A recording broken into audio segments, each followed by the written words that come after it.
LDA lead തുടരുകയാണ്. 9 NDAയും LDF 6 UDF 2 ഒരു lead കൂടി ഉയർത്തിയിരിക്കുന്നു UDF എന്നുള്ളതാണ്.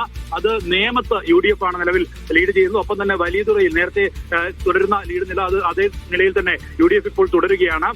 LDF മുടവൻമുകൾ, ഒപ്പം തന്നെ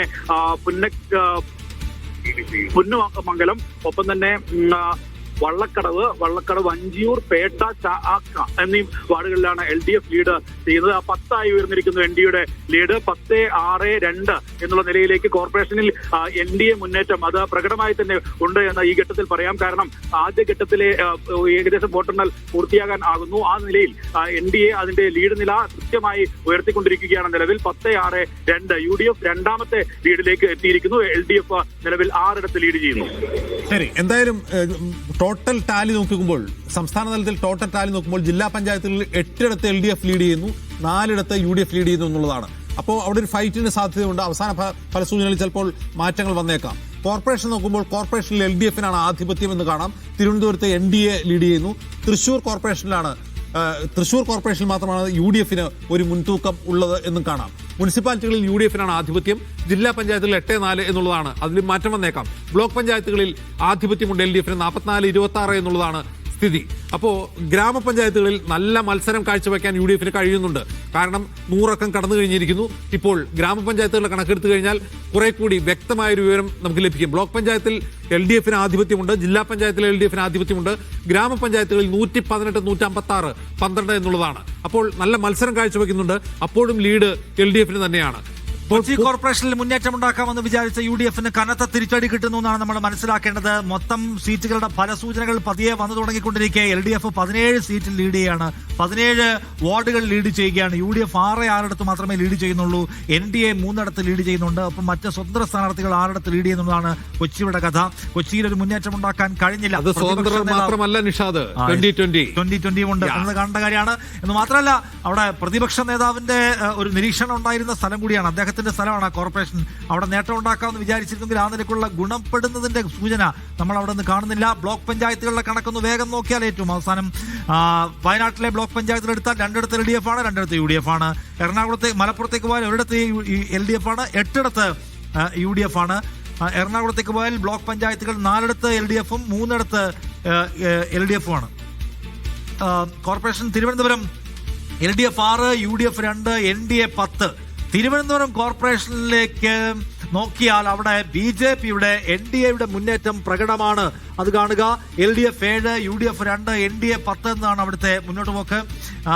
ഇപ്പുറത്തുള്ള 2 കക്ഷികളും കൂടി 9 സീറ്റിൽ മാത്രമേ മുന്നേറുന്നുള്ളൂ. അതേസമയം 100 വാർഡുകളുള്ള അവിടെ 19 സീറ്റിലെ ഫലസൂചനകൾ മാത്രമേ പുറത്തു വന്നിട്ടുള്ളൂ എന്നുകൂടി കാണേണ്ട കാര്യമാണ്. എന്തായാലും ലീഡ് നോക്കുമ്പോൾ BJPയെ സംബന്ധിച്ച് ആശ്വസിക്കാൻ കഴിയും. BJPക്ക് പല സ്ഥലത്തും ഇപ്പോൾ വയനാട്ടിലെ പുളിയാർ മലയിൽ ആദ്യമായിട്ട് അവർ അക്കൗണ്ട് തുറന്നു.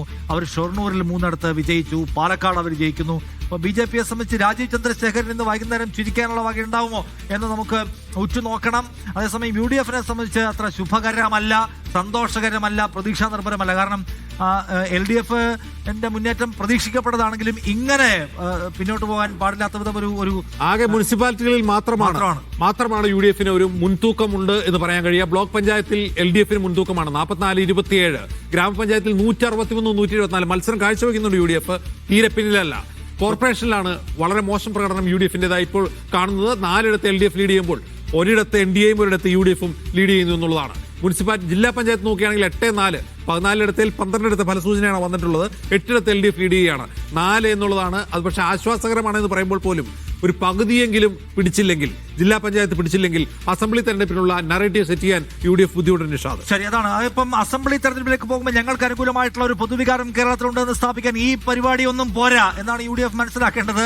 അതിനുള്ള ആവശ്യമായിട്ടുള്ള നമ്പറൊന്നും ഒരിടത്തും അവരുടെ കയ്യിലില്ല എന്ന് കാണേണ്ട കാര്യം. കോർപ്പറേഷനിലും ജില്ലാ പഞ്ചായത്തിലും ഗ്രാമപഞ്ചായത്തിലും എല്ലാം ബ്ലോക്ക് പഞ്ചായത്തിലുമെല്ലാം LDFന്റെ ഒരു ആധിപത്യം എന്ന് പറയാം, അല്ലെങ്കിൽ LDFന്റെ മുന്നേറ്റം പ്രകടമാണ്. പക്ഷേ എല്ലായിടത്തെയും ഇപ്പം ബ്ലോക്ക് പഞ്ചായത്തിലായാലും ഓരോ ബ്ലോക്ക് പഞ്ചായത്തിലെയും ഓരോ ജില്ലാ പഞ്ചായത്തിലെയും ഓരോ കോർപ്പറേഷനിലെയും മുഴുവൻ വാർഡുകളുടെയും ഫലസൂചന പുറത്തു വന്നിട്ടുണ്ട്. ഇപ്പോൾ നമ്മൾ തിരുവനന്തപുരത്തേക്ക് പോയാൽ NDA അവിടെ 10 സീറ്റ് ലീഡ് ചെയ്യുന്നു. 7 LDF, 2 UDF എന്നാണ് നില. പക്ഷെ അവിടെ ആകെ 100 വാർഡുകളുണ്ട്. അപ്പോൾ എല്ലായിടത്തെയും ഫലസൂചന പുറത്തു വന്നിട്ടില്ല. ഫലസൂചന പുറത്തു വരുമ്പോൾ മെച്ചപ്പെട്ട നമ്പറിലേക്ക് കുതിക്കാൻ കഴിയുമെന്ന് LDF പ്രതീക്ഷിക്കുന്നുണ്ട്.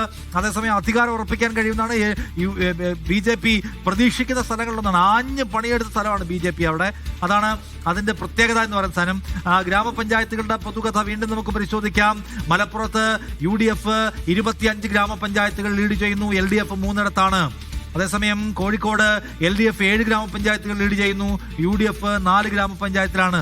കോട്ടയത്ത് LDF 39 ഗ്രാമപഞ്ചായത്തുകൾ LDF ലീഡ് ചെയ്യുന്നു, UDF 15 മാത്രമാണ്. മധ്യ കേരളത്തിൽ പഞ്ചായത്തിലും കോർപ്പറേഷനിലുമൊക്കെ UDFന് തിരിച്ചടി കിട്ടുകയാണ് എന്ന നിലയിൽ കാര്യങ്ങൾ മാറുകയാണ്. പാലക്കാട്ടേക്ക് വീണ്ടും പോകുന്നു സാജിദ. എന്താണ് പാലക്കാട്ട്, എന്താണ് BJPയുടെ നില എന്താണ്?